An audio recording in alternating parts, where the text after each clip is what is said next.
These are some of the most influential names and faces in the Central Florida African American community. Eatonville Mayor Bruce Mount, Judge Emerson Thompson, television personality Jacqueline London, educator Ernestine Mosley, and radio personality and blood recipient Monica May. Now they're helping to save lives. It is my goal to help to get blood from our community because I know how much the blood is needed here in our community. If we aggregated the influence of the people around this room today, the blood given to this center by the African American community would be exponentially increased, and ergo, all those lives would be saved. Only about 4% of African Americans donate blood, and their blood in particular is crucial to African American patients, especially those suffering from sickle cell disease. There's no synthetic version of blood.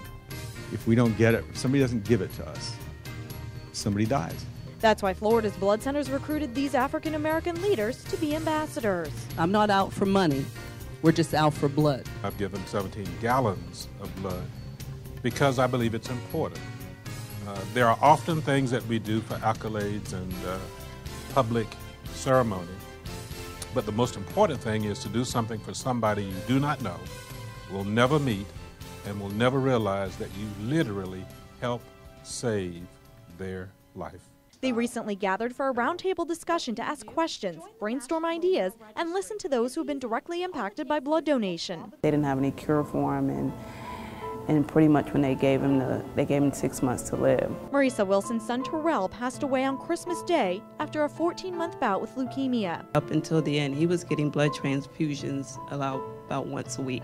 So he was a very big recipient of the blood donations from the Florida Blood Centers. By sharing these stories and educating the community, this group hopes to inspire other African Americans to give the gift of life. We are a superstitious people. I had a blood drive at the church. And people always would talk about the Tuskegee experiment, what are you going to do with my blood, etc. You have to overcome that to tell them this. I asked them this one question.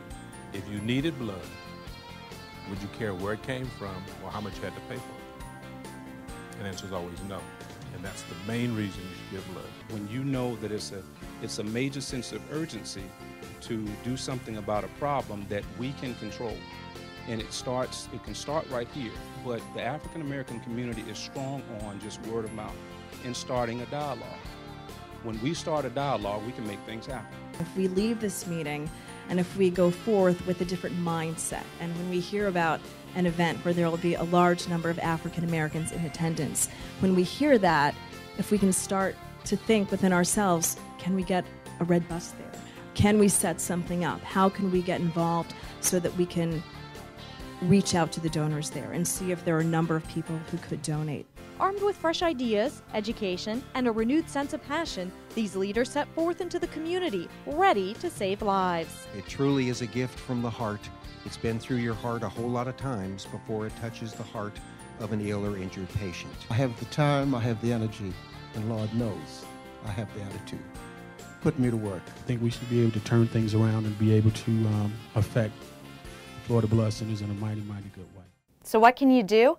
First and foremost, donate blood. You're saving 3 lives with each donation. Second, host a blood drive at your business or church and encourage your friends and family to roll up their sleeve and give blood on the Big Red Bus. And finally, spread the word. Help us spread the mission of Florida's Blood Centers by educating other African Americans about the importance of blood donation. I'm Nancy Gay for Florida's Blood Centers, where local heroes are saving lives.